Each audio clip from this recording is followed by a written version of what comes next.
Hello, this is David from the Portfolio School, a K-8 independent school in New York City, and this is an introduction to making plaster molds as a way of copying a simple ceramic or clay items over and over again. We're going to teach you how to make copies of sculptures or functional items. So you want to start out with a relatively flat slab with some parts that just stick out just a little bit, not too much. We call this a relief or a shallow relief. Make sure that there are no big crags or things that are overhangs that would get caught. We're going to let it dry to what we call leather hard, where it's a little damp, a little flexible, but halfway dry. And then we're going to seal it in a mold making chamber called a caudal. Now you could use wood or plastic. Plastic, nothing will stick to. Wood, you're going to have to lubricate to prevent things from sticking to it.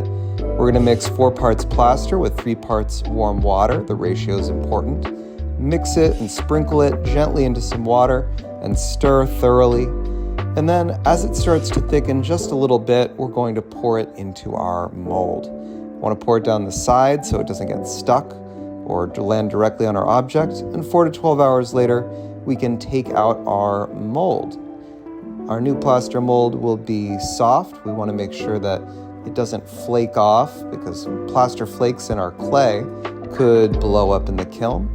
So we really want to clean up our mold, remove any crumbly bits, any overhangs, and then wash it thoroughly and scrub it with warm water and a brush. So we're going to set it off in a warm place, maybe in the sun, to dry, and really get to a final state where it's ready to use. Finally, we're going to make a copy of our original item. So I put a 3/4 inch thick, very thick slab of clay in there, along with my mold, sandwiched it between 2 bats or boards, and I'm applying my full body weight to get a really 3D impression.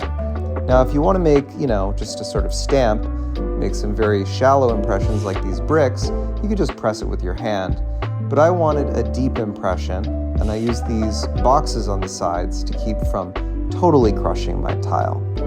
So now I'm going to cut off any extra. I'm just going to get it down to that tile shape. You might want a different shape. And I'm going to let it dry until it naturally wants to release.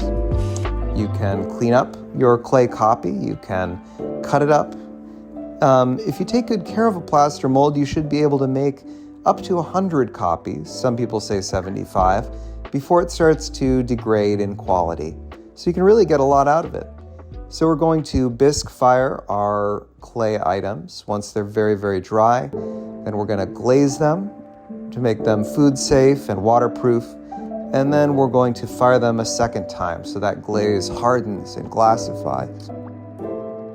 So plaster mold making is a great way to copy either an entire project or just a part of one. You can also copy 3D printed items, you could copy store-bought items, or you could even copy objects you find in nature.